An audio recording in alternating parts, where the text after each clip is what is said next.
What's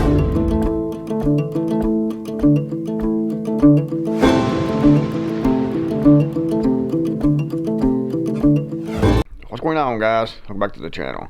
Or welcome if it's your first time here.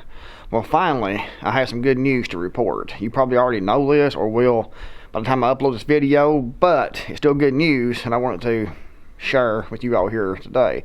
And that is that Kyle Rittenhouse has been found not guilty on all charges.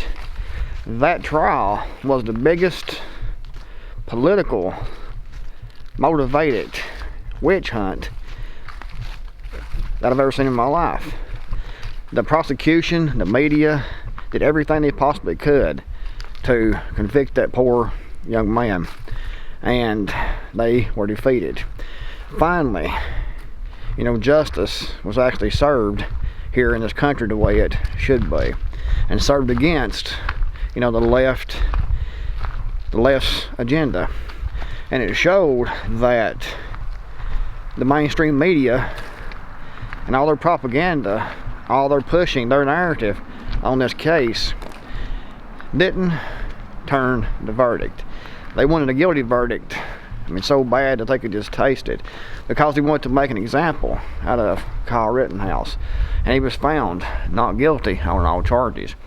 Luckily, he had a judge that was a decent judge and that actually wanted to find, you know, answers, and actually wanted, you know, to be found guilty or innocent, depending on what he'd actually done, and not just wanting to push his own political agenda. If he would have had some liberal, far liberal judge that didn't care about justice at all, then I'm sure that the judge would have swayed the jury and would have helped the prosecution to convict, you know, that innocent young man. Luckily, actual justice was served because it was clear-cut self-defense.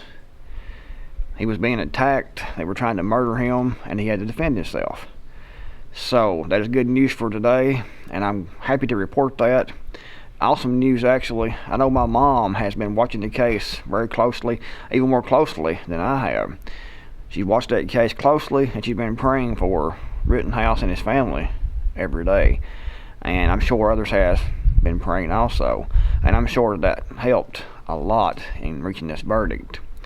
So that's one victory for justice, one victory for good. I've also had victories when it comes to the mandates. You know, they're trying to mandate this, and the court shut that down, and our senile commander-in-chief told OSHA and the companies to enforce it anyway. And OSHA came out, I think it's a couple of days ago, and said that they wasn't going to enforce it, that they wasn't going to push it, because it's not constitutional, it was not legal, but they were trying to do it anyway. So that's another victory for our side. Tennessee also passed some laws through about this and the mandates to protect the people in Tennessee and to protect, you know, the workers here in Tennessee. So another victory. However, guys, it's not time to call complete victory or complete win, because we're far from it. They're still in power. They're going to keep pushing these narratives. The media is still there, and they will go on to attack over and over and over again, just like we've been seeing here for years.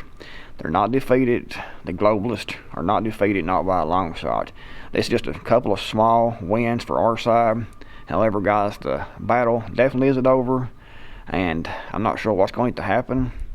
I have an idea what's going to happen, and it's not going to be good. I'm going to talk about that in a video later today, or maybe tomorrow if I don't get it posted today. But I see something major happening, and because we're not getting away with this, and they didn't get their way with this completely, it didn't go far enough, and I think they're planning on releasing something much, much worse. If you don't want to miss any future videos, be sure to subscribe and hit that bell notification icon. Thanks for watching. I'm the Creekmore. I'm out of here, and I'll see you all in the next video, hopefully.